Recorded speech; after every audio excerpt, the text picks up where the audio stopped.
Hey, what's up, universe? It's 5:27 a.m. Central Time on Friday, November 3rd, 2023. I just want to do a quick continuation real quick on some of the videos that I did last night because I've been thinking about it. And this goes to like the question that my nephew asked about like what's the end goal, like so to speak, kind of like what's the point. And going through all of this kind of stuff and practicing what I practice, part of it is learning, compassion.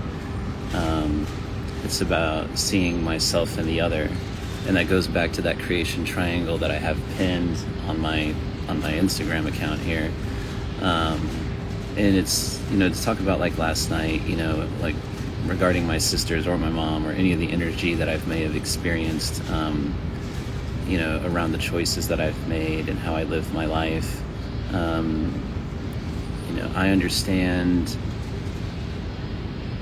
where the reactions come from. I've had similar reactions towards other things in my life or towards other decisions that other people have made in my life.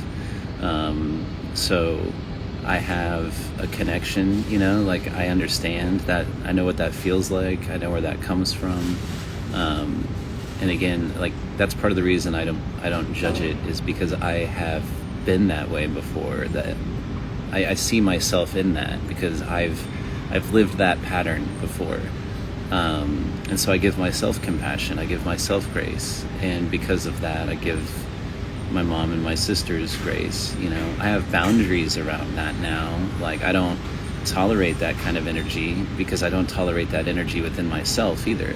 I don't participate that way anymore. Or at least I work to not participate that way because it doesn't serve me. It's not right nor wrong. It's not good nor bad. It just is, and that's it's one of the reasons, kind of like when the question was asked, like, what's the end goal? It's so multifaceted that almost anything that I tell you is part of the reason of the end goal. And so that's part of that inner work that I've done over the years, where I just evaluate my own energy, evaluate my own responses to anything that's happening outside of me. Because whatever is disturbing me, and when I use the word disturb, that means like whenever I feel off center, whenever I don't feel grounded, whenever I have an emotional reaction to something, whenever I have a subconscious reaction to something, and subconscious just means that it's like, boom, it's a initial reaction, something I'm not consciously choosing. It just happens. Like that's a subconscious reaction. And so anything that's disturbing me emotionally, and I can feel that in my energetic body. Like I said, I'm a highly sensitive person. I'm an empath. Like I've always lived my life from how do things feel. And if you ask, if anybody knows in my life who knows me, that's going to be the first question I ask anybody. How do you feel about that? Ask my oldest son. He already knows. He'll say it in conversations. He'll be like, and I already know you're going to ask me, how do I feel about that? I was talking to a coworker the other day, and I was like, how do you feel about that? And I drilled her on it, man, because she was like evading the question. A lot of people don't like they don't like how things feel, and I get that, so that's not right or wrong either. I'm not judging that. I'm just letting you know that like I've lived my life from that place, because that's been my like my vision, that's been my eye, that's been the way that I see things, you know what I mean? How it feels, emotion and feeling in my energetic body are like my vision, and so how things feel, if it's disturbing me, then that is how I can tell if something is putting me off base, or if anything is disturbing me. I know that is something for me to look at, because it's never something on the outside. Whatever's happening on the outside is just happening. Okay? It has nothing to do with me except for how I'm relating to it, which again goes back to the creation triangle. What am I bringing back to that experience? And whatever I'm bringing back is what is causing the disturbance. Is it anger? Is it frustration? Is it a wound? Is it trauma? Is it, anxiety? Is it, fear? all of these things, how am I relating to what I'm experiencing? Because the outside world has nothing to do with me. You know what I mean? It's my own inner state that has everything to do with me and the quality of my life, and how I consciously choose to respond to it. And that's why I can have the compassion that I have, and that's why I can, experience the things that I can experience. And that's why I could, respond to all of the inputs that I've received. I could respond to Lisa with the same energy. I could respond to my oldest sister with the same energy, or my mom with the same energy. And in some moments, I might. And I don't like that. I don't like that, because that energy doesn't serve me. So I work to not. I'm not perfect. It's a practice. That's why it's called the work. So just because I've gotten to a certain balance with it, doesn't mean I'm perfect. It doesn't mean that I don't have that energy. And that's why I can have compassion, because it's like I see myself in that. I know that energy. I have the capacity for that energy. It does not serve me. And so I do everything I can. I work the best I can to level that out, to center myself and to ground myself, and to, that's my inner state. That's my feeling, and it doesn't serve me. So I do the best to clean my own inner state, to clean my own house. And so I just wanted to speak to that, because again, it's not a judgment towards anybody. It's just, I'm calling it out because I recognize it, because I know the energy. Not only have I lived around it, but I've absolutely embodied it. And it's because I've embodied it that I can have the compassion towards it, and that I can have the forgiveness towards it, that I can have the love towards it, because I got to give that to myself. If I'm not compassionate and loving and graceful towards myself, there's no way I can give it to anybody else. So while I don't necessarily enjoy that about myself, I don't enjoy that I have the capacity for that. I don't enjoy, thinking about the examples of when I've embodied that energy. It's not pleasant, but at the same time, I'm learning, right? I'm growing, and I'm healing. So I've got to give myself some forgiveness. I've got to give myself some grace. I've got to give myself some compassion and love, And if I'm going to do that for me, and forgive the things that I've done, and have compassion towards the patterns that I've embodied, well then, I'm not a hypocrite that way. That would be silly for me to not, I got to give it to my sisters. I got to give it to my mom. I got to give it to my family. They're learning. They're growing. They're on their own path. They're healing. They're doing their own thing, and they're doing what they feel is right for them, right? They're living their truth. They're honoring their truth. You know what I mean? So I can't hate on that. I'm not gonna antagonize that or judge that or hold they're going through their process. And once I've been doing the work long enough, I started to realize that that's everybody, man. Everybody's doing their process. Everybody's honoring their truth. Everybody is doing their thing and learning what they're here to learn. And that's another part of what really helps ground me and center me, is that this, whatever's going on out here has nothing to do with me. It's in the 4 agreements, man. Don't take anything personally, or the book Awareness, or anything written by Michael Singer, or anybody that does any type of spiritual work learns this kind of a thing. You learn that people's reactions to things have nothing to do with you. And again, if you go to any type of mental health person, they're going to tell you that if you go to a counselor or a therapist, they're going to tell you that whatever is disturbing you has nothing to do with what's actually disturbing you. It's your own inner trigger. What's happening, what's going on inside of you that's causing you to respond that way. That has nothing to do with the thing itself. So, thank you. Thank you. Sure.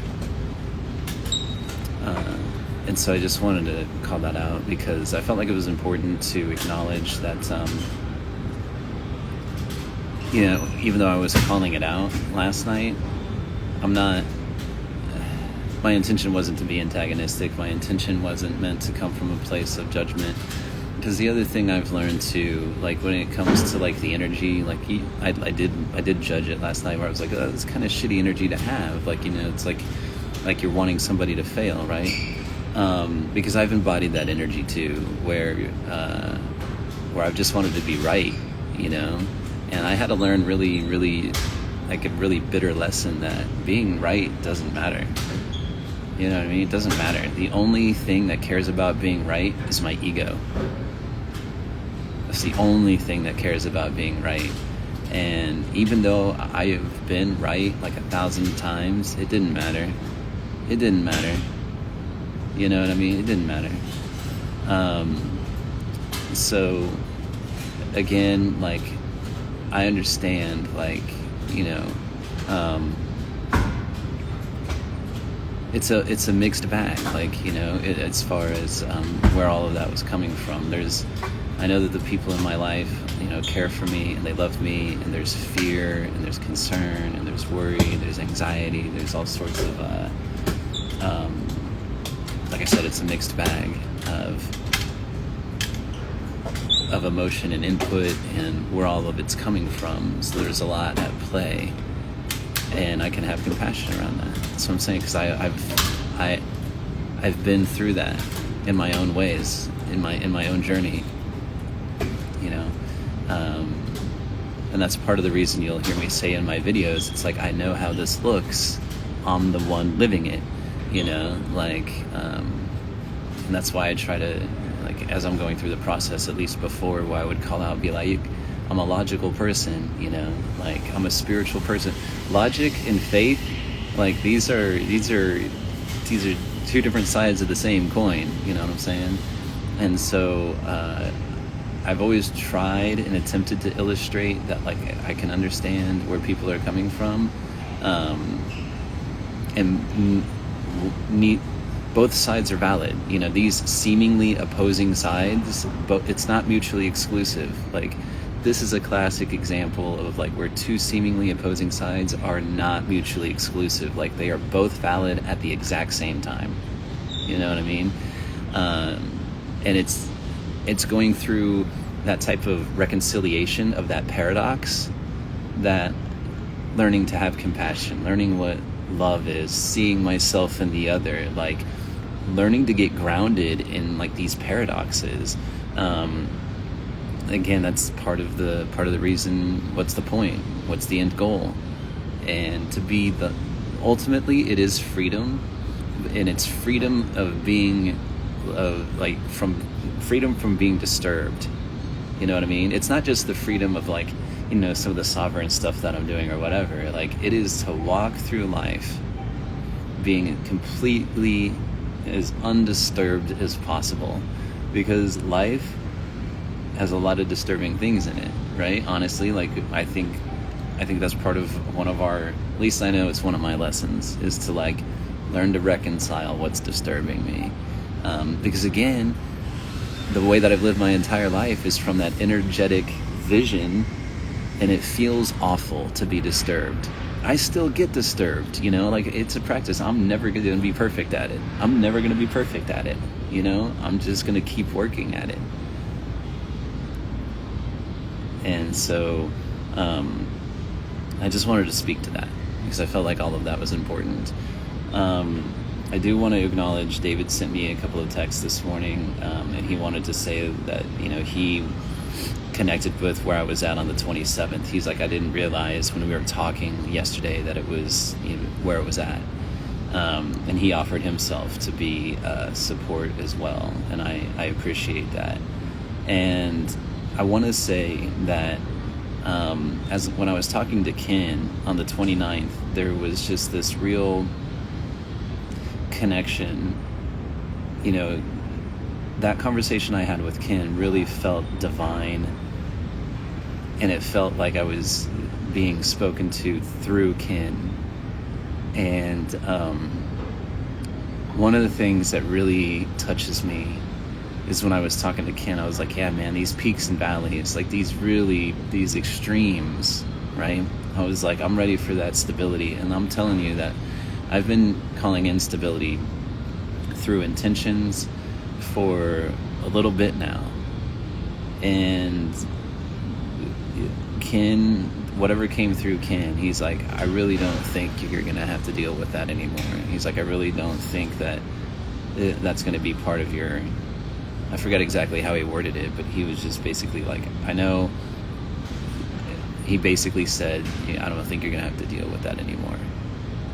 And it felt calming, and it felt true. And I believe that. I don't think that these extremes that I've been going through over the last, honestly, probably close to 10 years almost, I don't think that's going to be... I don't think I'm going to have to do that again or anymore.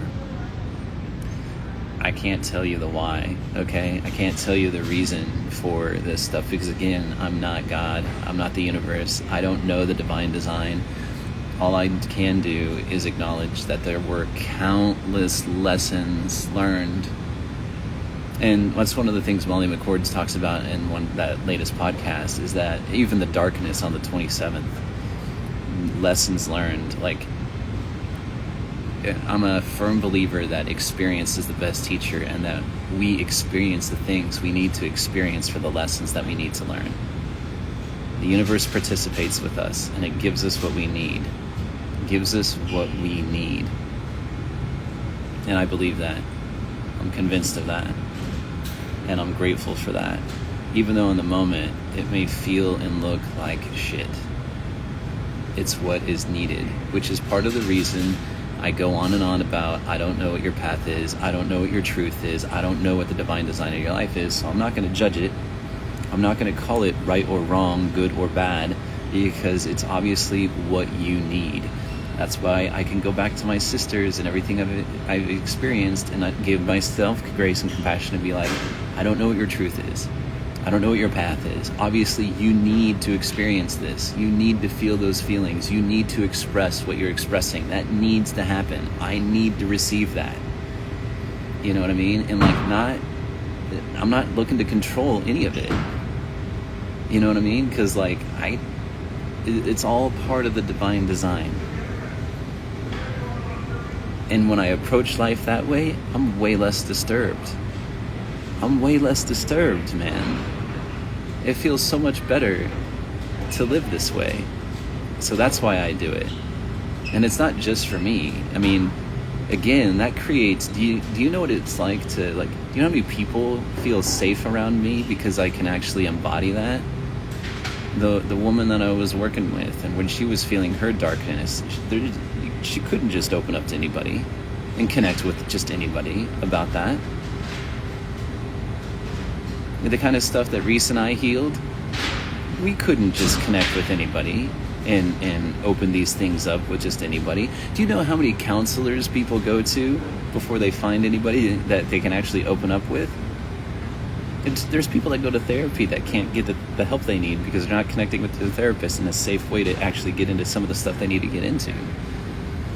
So part of the reason I do what I do is because, if nothing else, it's not just for me, that's for my boys. That's for my sons. And it's for anybody else that is part of my journey. Anybody else that's meant to connect with it and that I'm meant to have space and hold space for. So it's not just for me, although I am a beneficiary of it for sure, and I'm grateful for it. So again, the end goal is extremely multifaceted. There's 1,000 million reasons. All right, I've been talking for a while, so I just appreciate you guys being a part of this. Thank you for listening. Thank you for journeying with me. Thank you for giving me some time and space and the attention. I'm going to go ahead and wrap it up. I'll keep you guys posted on what's going on. I might get that scope of work today. I assume I will. I'll probably do another video later on. All right. I love you guys. Thanks for being with me. Talk to you later.